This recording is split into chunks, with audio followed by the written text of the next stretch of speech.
My name's Samuel Clark, and it's a 2013 Toyota Hilux SR spec. I've had the Hilux since new in 2013, so bought it out of the showroom,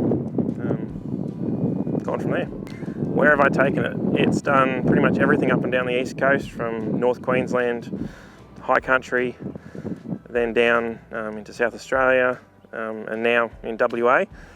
It's the first time the Hilux is in WA.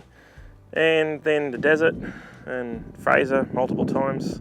Yeah, done a total of 260,000 kilometres so far. No engine mods, keeping it standard. So original exhaust, nothing's been done, no airbox mods other than the snorkel. Engine is completely stock standard. So gone for reliability. It's more than powerful enough when it's not towing. So yeah, keep it simple. Front bar, I've got a opposite lock bull bar. Then on the side we've got some fat bars, rock sliders, and then up the back I've got a TJM rear bar. Suspension is Fox 2.0, running just over a 2-inch lift. The tyres at the moment are a Kumo Road Venture MT71. That's a new tyre for me. Previously I've been running about 5 sets of Beef Goodrich KM3s. The wheels are a dynamic mine spec that I've had powder coated black. So storage is something with this vehicle that it does duty as a daily. So for my family and myself, so I've got 2 young kids and my wife. And so we've got car seats going in. Sometimes we'll need to carry stuff. So the storage in the back, other than the battery system, is all modular. So the fridge can come out, and then the boxes and everything. On the roof rack, we've got 2 roof racks, 2 front runner slimline 2s.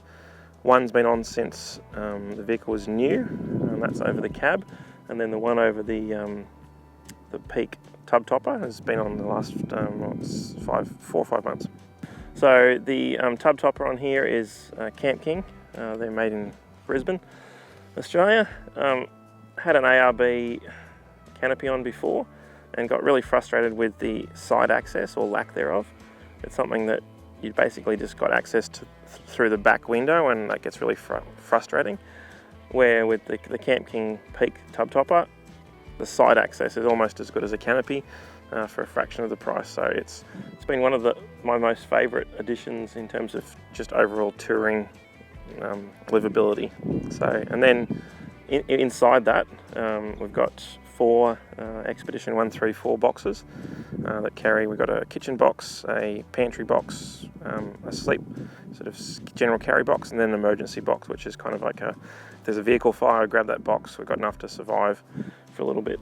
And then up on top of the roof rack, we've got a front runner 45 litre water tank, and then various other recovery gear, DMOS shovel, Sabre recovery kit, Max Tracks, an awning on the other side, Darchie 270 at the moment. So sleeping, it's something over the years I've done everything from rooftop tents through to swags, double swags, single swags, Oz tents. At the moment, it tends to be 1 or 2 Oz tents if it's the family, and depending on where we're going. And then if it's just me, like on this trip, it'll either be a single swag or a Nemo hiking tent. So I cook on the back tailgate. That's something that the Ute's really useful for. As I mentioned, I've got an Expedition 134 box that's set up just as the kitchen box. So I have a Primus Kinja stove in there. Then I also have another smaller single burner Primus stove as a backup, or just for boiling water quickly. And then just cook on the rear tailgate. So power system, it's something that for quite a long time I didn't actually carry a fridge and kept things really simple. Had just portable power banks that I'd charge up camera equipment and things like that. And then sort of got to a point where, as on the road a fair bit and doing shoots for clients and just touring myself, just started to really need more power. So I've got 2 100 amp hour Revolution lithium batteries. So that's their 100 amp hour low draw, so 50 amp continuous. So I've got 2 of those, and then a bunch of Victron gear. So a 1600 watt inverter, a 30 amp DC-DC charger, and a 20 amp solar controller. As this vehicle is also a bit of a work platform, where it might be me or a bunch of other people that are out on a shoot. We've also looked at mobile comms, so that's particularly internet. So we've got 2 RFI 4G data antennas going into a Telstra M5 Nighthawk in the back, and that will generally give us 2 to 3 bars of signal boost. So it gives, when there's say 1 bar of reception, we'll have generally usable data if we've got 4G coverage, and creates a wireless network around the vehicle. So running a 46 litre, I believe, Mike Ullman fridge. So nothing too big, but keeps the bit of food that's in there and some drinks cool.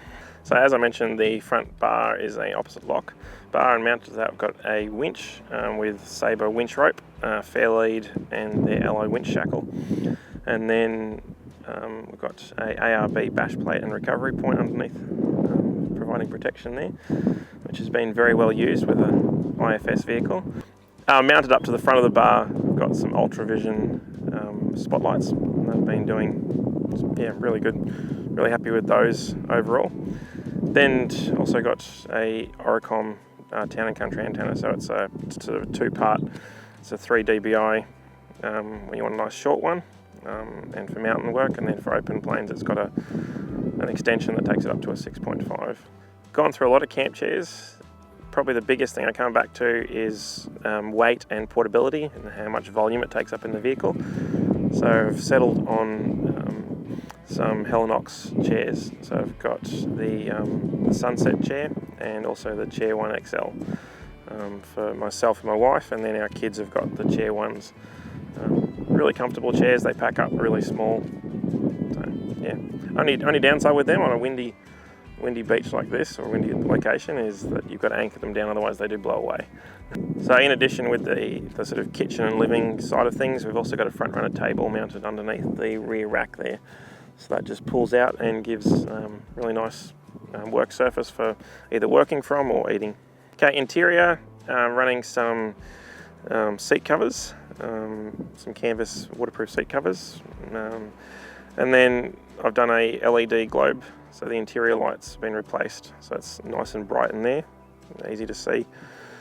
In terms of nav and comms, I've got a Oricom DTX 4200X, which is their dual receive radio, so that's really useful. You're able to, when you're in a convoy, be on a convoy channel and also monitor, say, channel 40 for trucks and travel.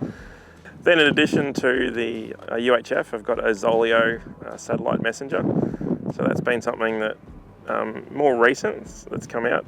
I've got to say I'm really impressed with the device as a whole. Just being able to, no matter where you are, message, particularly for me with a young family, being able to message my wife and just let her know how things are going, and also with work things, anything emergency I can coordinate even if I can't get internet, but you can be reached anywhere, and obviously if there is an emergency you can reach out. So that's up there on the dash. Then I've also got my iPhone, which is my primary navigation device. Don't tend to run a dedicated, I've had HEMA navigators in the past. I'll run a variety of mapping apps on my phone in addition to paper maps as backup. So that's my preferred mapping device. Wishlist. Probably, in many ways there's only really 2 things for me that would, in terms of things that actually I would like to see in the short term, is front and rear lockers, and also diff reduction gears. So because I'm running slightly taller tyres, so they're not crazy, they're like a 32 inch, but it is bigger than the Hilux had standard. It's knocked the gearing out by about 10%, so it means your low range first gear is still too high. So just correcting that, some lockers in there. And then on top of that, in terms of wish list, probably revisit the suspension, maybe go something a bit fancier, some remote res shocks. But other than that, she's almost perfect. Least favourite feature, probably the fact that it's a Hilux. Least favourite feature is basically IFS. I miss the solid axle flex up the front, and just the overall, I'd call, stability in heavy off-road. Although IFS gives a nice ride on the road, but wearing through tyres is not fun with IFS. My favourite feature on the Hilux is really its reliability. It's something that in 8 years of owning it and 260,000 odd kilometres, all I've done is service it. And for me, it's really a tool to travel to remote areas for both pleasure and for work. And it's something that when I turn the key, it's always there, and that's something when you're remote that's really valuable. So that's probably my favourite feature of it, that it's kind of like a Leatherman or a multi-tool. It's not really good at any one thing, but it's something that you always have on you, and it's always handy and gets the job done. So yeah, social handle on Instagram is overlanding.adventures.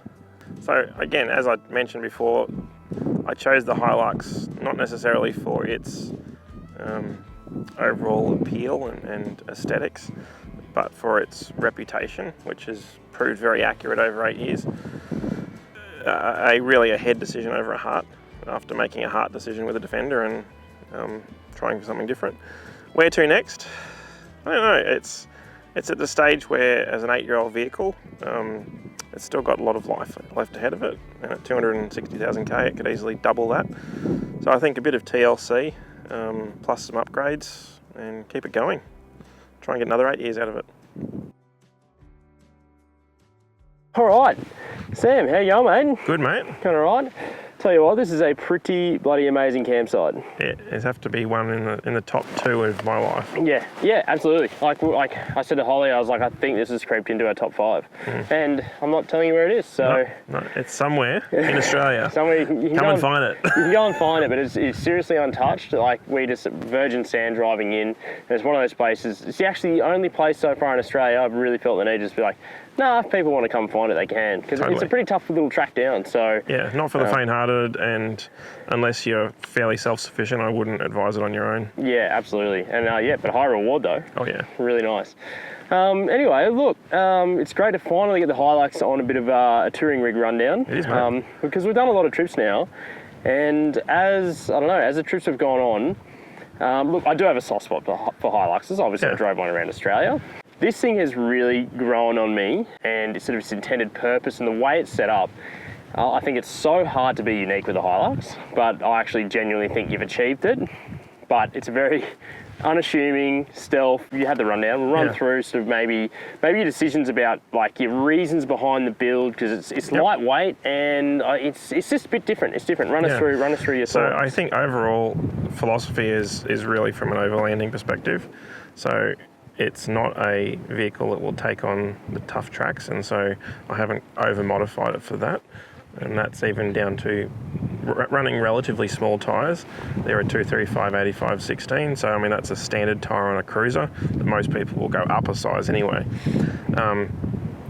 Just keeping it as light as possible. How much does it weigh? So it weighs fully loaded, so that's with me and everything in it, fuel, around 2.7. So yeah, right. I'm looking at a small GVM, so you can do a 10% in Queensland, just to give a little bit more leeway with travelling with the family. We've been on quite a few trips now, haven't we? We have, yeah. Where have we been? We've done... Talangi. Yeah, Talangi. Well, actually, you just said, I haven't really set up for the tough tracks, but there was... yeah, true. I can put that footage in right now. Rocky track. Yeah, and I don't know if you guys are aware of 79 Scooby. Steve, the owner, that thing is an absolute weapon, and look, it crawled up, but you know what, this Hilux, it got up. Well, I think if I had lockers, lockers in that, I would have got up. Yeah, absolutely. So, I mean, it's definitely something that, it will take on some reasonably tough tracks. I've done a lot of difficult tracks in the high country and other places, and generally gets through. Carpenter's Rocks to Robe, Beachport to Robe, and now we're doing a road trip from Adelaide 4-Drive Adventure Show across to Perth. Yeah. It's a pretty epic. Well, we might have gave a clue then. Yeah. Somewhere in the north. Somewhere between Adelaide and Perth. Haven't narrowed it down much. What do you reckon the future for the Hilux is, and are you itching for a different build, and do you think I reckon it's one of those vehicles, you'll sell it and do another build and then miss this? It's something I put up on Instagram a couple of months ago. What should I do? Like next year, should I keep the Hilux, do a few more things to it? Should I get another Defender, like an old Defender? Which my heart's always, I love Defenders, but should I get a cruiser, a 76 or a 78? Don't really want a 79 because you've got to extend them and that gets expensive.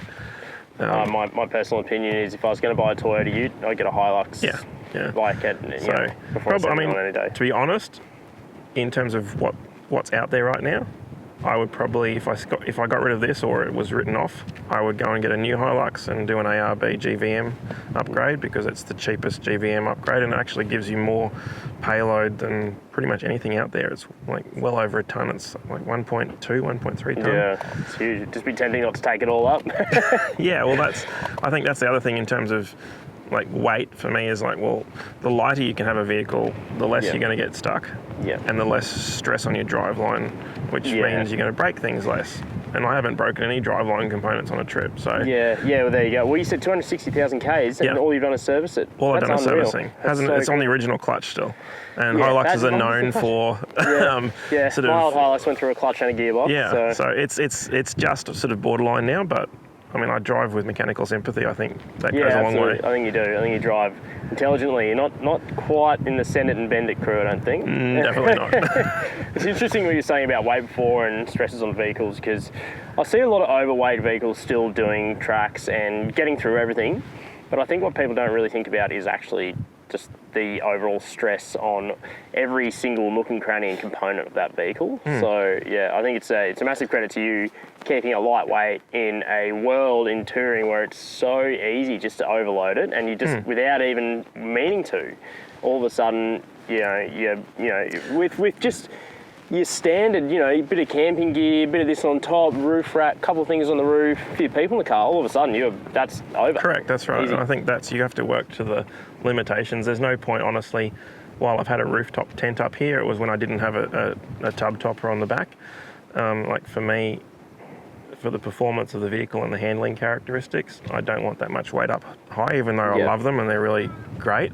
It's just saying, okay, well, I mean, the track we did the other day, quite a off camber with a decent drop, like just not having the body roll that you get with weight up high. I was feeling that in LC. So like, while I do have a 45 litre water tank up there, again, that's more for simplicity, and it's a bit of a compromise in that, but I don't have to worry about a 12 volt pump or anything like that. The water's gravity fed, and then I carry extra jerrys down low and top that up. So. Well, I mean, another way you've really kept it light, because you've got the Cam King tub topper on top, which I genuinely believe is the best looking tub topper out there. It's phenomenal. Compared to the fiberglass jobs and all that kind of stuff, it looks unreal. And as you said in the rundown, you almost have the practicality of a full canopy with full fold-up doors. And it's something like, if you look at, I mean, and it's also like, it's nice to build vehicles that are pushing 200,000, but I also look at it like I'd rather spend the money on getting out there and going and fuel and things like that. So like when I look at the price of a tub topper, fully fitted out with everything I've got in there, the power system and everything, I've got change of $10,000, well under 10,000. Yeah, that's unreal. So the tub topper itself is, I think, $5,000 to $6,000. Yeah, and then you're getting great quality there. Exactly, and you've got Aussie made. I mean, for that you've got a roof load on there of 300 kilos. Yeah, which is, I mean, you wouldn't even want to put that up there. 300 kilos. But I mean, the 45 litre water tank up there, the 270 awning on the other side. So I mean, we've got around about 100 kilo up there, included, or maybe 90 kilo, including the table and everything. So. And I think it's also safe to say in this build as well is you've gone for really good quality camp gear. A lot of it's some really unique stuff on here, like a lot of stuff I've never seen anywhere else, like that Demos shovel. Your Primus cooking gear is fantastic. I really like that. Well, I guess part of that's been influenced with my role with A247 of just like testing out gear. So it's something I do swap over a fair bit of equipment, just testing new stuff out, seeing how it performs out in the real world, not just relying on other people's reviews. But yeah, the Demos shovel is a personal favourite. Just a full-size shovel, and it looks pretty cool. It's awesome. And I've seen you using it. I think you saved Elsie's panels there in Talangi doing a bit of track building. Yeah. Absolutely, you saved rear quarter panel. I don't know, mate. Might have been better to crash it a little bit and just go to insurance. I don't know, that back corner's pretty stuffed anyway. Anyway, I shouldn't talk about insurance fraud on camera. No. Cut it here. In terms of the roof rack stuff, some of the things I do a little bit different, like I carry my Sabre recovery kit up there on the roof rack. Yeah, well, you cover a lot of your recovery gears up there. You got the saver gear, you got your shovel, and you got your max tracks, which are your first point of call. So I find instead of having it buried away, like people will often carry max tracks up on the racks, but not many people carry recovery gear in that accessible. Yep. It's something, I don't know, I've generally found where I've gotten stuck or where I've had to help people, like it's hard to get into a vehicle, like you're up against a mud bank or you're in a bog or something, and like if the roof's underwater, you're in trouble. So it's always an accessible point. So and the Sabre bag, it's like really weatherproof and everything. So that's my preferred way. And then if I'm in a city, I'll just take it off and lock it in the back. Yeah, exactly. Yeah. I suppose that Sabre bag does copy the elements up there. Actually, I haven't even thought about that, but yeah. I suppose one other thing, like with the tub topper, I really like how you've gone the modular design, the boxes. Yep. And I actually think something like that probably keeps you honest as well, especially with weight. Yeah. Because it's very easy once you add a drawer system into a canopy. One, you're adding the weight of the drawers themselves, but once you get fridge slides and a couple of things like that, and you can stack it to the roof, I think that's where it really catches people out. All of a sudden, you've got an extra couple of 100 kilos of gear. Yep. But I think with these boxes, you've got the exact, the stuff you need, and it's modular, and they're very lightweight, and they're a great way to store stuff. So in that, instead of that, I don't know, we call it a bulkhead, for example, up against the very back of the tub topper, I've got the 12-volt system, and that's coming out about 220 mil. So it's not taking up too much space in there, and that stays there all the time. But then everything back of that can come out, so that it can be used as a ute, taking loads to the tip and things like that. And so exactly. don't have the luxury of having multiple vehicles, so it needs to. But like you said, like I try to keep when I'm packing it level to the edges of the tub topper gull wing doors, and that again, it's just that I might throw a duffel in above that, but just keep it as light as possible. Weight distribution is important. So like Jerry's against that power system at the back there, and then the Expedition boxes, Expedition 134 boxes nest in there nicely. So, well, I think the result of these decisions, it's pretty apparent. It's very intentional. Very intentional, but the result is you've got a really capable, essentially, besides you lifting your tyres, stock vehicle, engine-wise, like you're not making bucketloads of power. You haven't broken anything over 260,000 Ks, which is actually, it's incredible. Yeah. And like you're just Mr. Dependable on the tracks. Like honestly, like if you're going first. We were on the Nullarbor the other day, and you were literally the windbreak at the front because you probably were the fastest, and you were. It's just. And every time, you're always the recovery vehicle. It's just on a trip, it's never got bogged. No, it hasn't. Never ever got bogged on a trip I've been on with you, where we've had heaps of cars get bogged and missed. Well, no, okay, rocky track it did get. Rocky track, but it wasn't fully bogged. It just needed to be winched up. So yeah, but they were some crazy. That was some crazy stuff. That was hectic. I wouldn't call that bogged, and I would just call that an intentional stoppage. Yeah. Like you could have. I mean, in terms of like particularly desert and sand conditions, like aired down, I've never gotten it stuck. So inland tracks on Fraser, out in the Simpson Desert, and it gets down to the overall vehicle weight. I mean, robe, it's almost impossible to get it stuck when you keep it light. And I think it's also, as much as it's nice to bolt things onto the vehicle, the best upgrade you can really do is get some driver training. Yeah. Like, never be the smartest person in the room. Always ask people questions, learn recovery techniques, driving techniques. That for me has been invaluable just over the last 20 or so years that I've been driving. Just, absorbing that idea of smooth power delivery, keeping things light, it makes a big difference. Picking your lines and stuff. I mean, I did something I do a bit of mountain biking and adventure riding as well. Yeah, I used to do that as well. And line placement, exactly. Yeah, I mean, if you don't pick the right line, you're off the bike and you're a world of pain. So similar type of thing. I do. I actually honestly liken forward driving to that also. Well, I found that in Elsie, actually. I found I've probably become a better four-wheel driver because I don't have power. I don't have power steering, so I've got to be a bit smart about it. And I've got open diffs, so I've got to pick a line where I'm going to have contact at all times if I can. So yeah, it's amazing, yeah. like where I've seen you take that. Yeah. Oh, yeah. It's like, and that's, I think, it's nice to, well, I don't know. To me, too much power can actually be a disadvantage. Yeah, absolutely. That you put your foot down and you dig yourself in, and that thinking of, okay, I'm just going to rely on power, not necessarily analysing the terrain in front of me, and figuring out the best approach. Yeah, I have seen people do it, and I think these days modern vehicles are so good, and your basic stock standard four-wheel drives these days have bucketloads of power. Like you're getting Tritons and that with 400 Newton meters from factory, and like it wasn't that long ago. These are the first, I reckon. Well, even the model before this, the SR5s with the turbo diesel, and that were starting to get where they had that idea they could be a bit more than just like your farm trucks. Yeah, definitely. So yeah, I think probably people have gotten. I don't know. I suppose it's become a bit easy. I mean, they've got rear diff locks, a lot of them, and heaps of power. Well, this one's got a limited slip in the rear. Yep. But yes, the modern raft of dual cabs pretty much across the board have got rear lockers. Yep.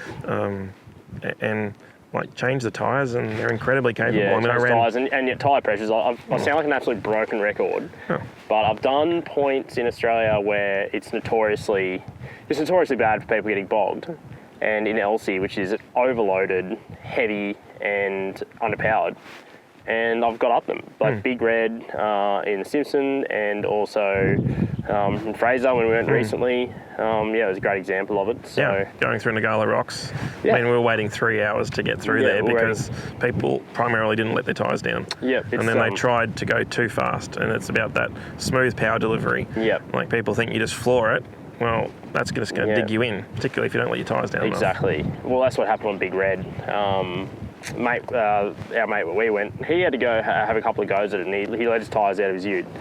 Really super capable 79, at least it's amazing. But probably, I think sometimes too much power is such a thing. Like the Y62, Ben's Y62 when we were on the shoot in Beachport, that didn't make the top of the dune, and I think it was a combination of approach angle and his lift, but also I actually think he had too much power at the top. Gave it a bucket full, and it just doesn't hit the top. Just to hit top. And that's something I think that, and as a driving technique, learning throttle control. I agree.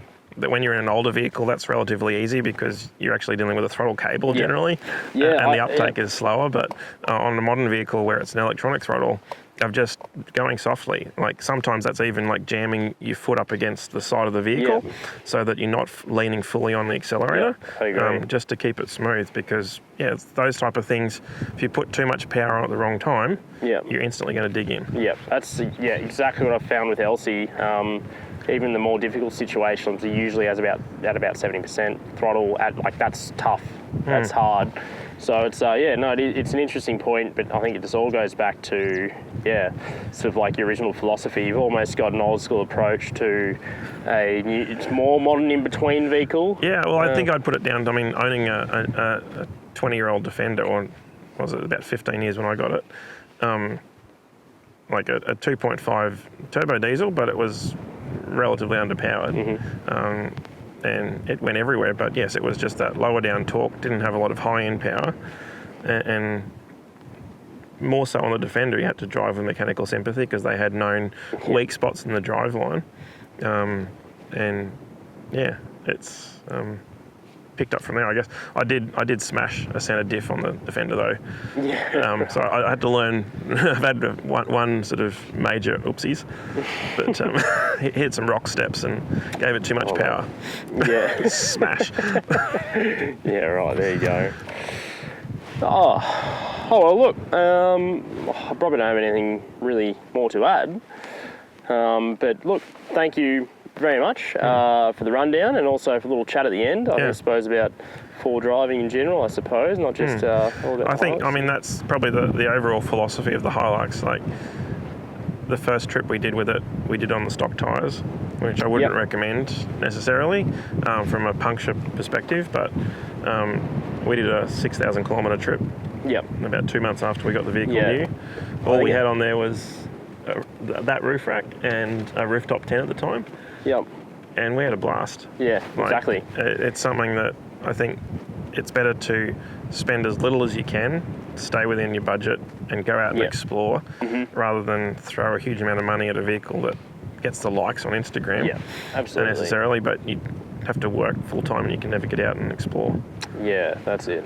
Well, no, I agree with that philosophy. Is starting stock, and even with camping gear, start really basic with the camping gear, and upgrade from there. I mean, Holly and I, our first setup, camping was just a dome tent, no fridges, dome tent, esky, little cooker, and a few camp chairs, and like that was it. Yeah. Man mattress, super. It's like the most basic. We could fit everything in the space cab of the Hilux, and from there we built it up, and to the point where we went around Australia, and it was super budget, and did a lot of things myself, and it was the cheapest gear, but. When we were on the road with a few people, we actually noticed that our camp setup was way more efficient and faster and easier, and everything worked compared to some other people's setup who hadn't been on the road as long and hadn't sort of had a chance to figure it out. So it's interesting, just sort of building up slowly. I suppose that's another really good point that people need to sort of, I think, build figure slowly, out. use the gear.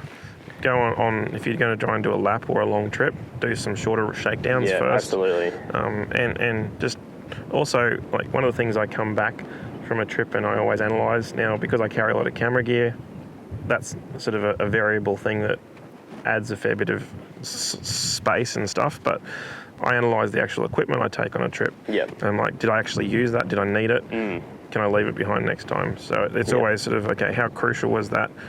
Did it actually add to the overall trip, other than emergency stuff that you mightn't use, but you still need to carry?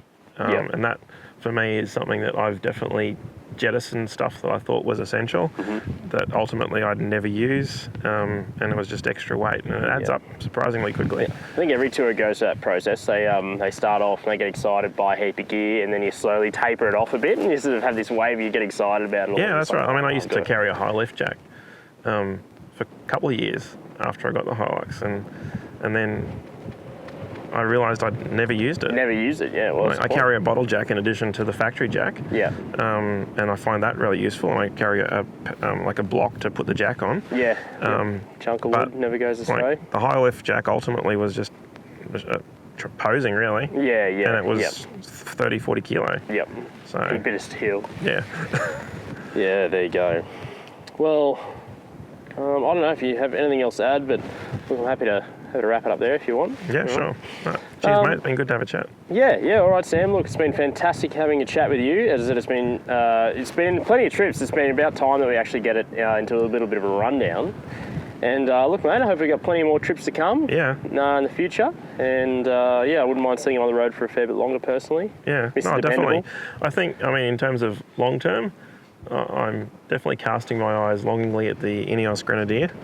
But I think the Hilux is going to stick around for a while in the fleet. Vehicle. Well, if you have one of those, we'll definitely get it on. Yeah. Straight away. All right, thanks very much, mate. Thanks for watching, everyone. If you want to have a look, we probably have a playlist where we've got other rig rundowns, so you can check out other unique vehicle builds that people are touring in. But really appreciate watching, and we'll see you in the next one. Cheers.